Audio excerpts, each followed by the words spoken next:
Genesis 3 is a pivotal chapter in the Bible. It narrates the story of the first humans, Adam and Eve, and their disobedience to God. This chapter explores themes of temptation, choice, and the consequences of disobedience. The events in Genesis 3 have had a profound impact on the understanding of human nature and the relationship between God and humanity. The consequences of Adam and Eve's actions are felt throughout the Bible and are central to Christian theology. Understanding Genesis 3 is crucial for grasping the broader biblical narrative of sin, redemption, and God's plan for humanity.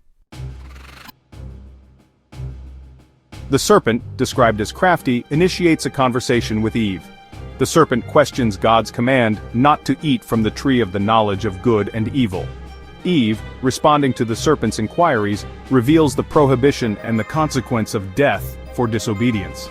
The serpent subtly twists God's words, suggesting that God is withholding something good from them. It claims that eating the fruit will not lead to death but will make them like God, knowing good and evil. The serpent's words plant seeds of doubt and desire in Eve's heart. Eve, enticed by the serpent's words and the fruit's appeal, takes a bite. She then shares the fruit with Adam, who is with her. They eat the forbidden fruit, an act of defiance against God's clear command. Immediately, their eyes are opened, and they become aware of their nakedness. This newfound awareness brings feelings of shame and vulnerability, prompting them to cover themselves with fig leaves. This act marks a significant shift in their relationship with God and their understanding of themselves.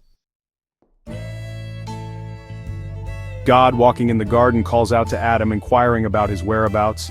Adam, fearful and ashamed, admits to hiding from God. God questions Adam about eating from the tree of knowledge which he had forbidden them to eat from. Adam blames Eve for giving him the fruit, shifting responsibility. Eve, in turn, blames the serpent for deceiving her.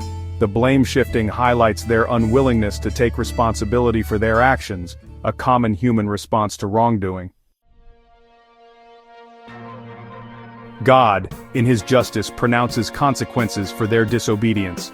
The serpent is cursed to crawl on its belly and live in enmity with humanity. Eve is cursed with pain in childbirth and a desire for her husband who will rule over her. Adam is cursed with toil and hardship in working the land. God banishes Adam and Eve from the Garden of Eden, preventing them from accessing the tree of life. This signifies their separation from God's presence and the loss of their idyllic existence.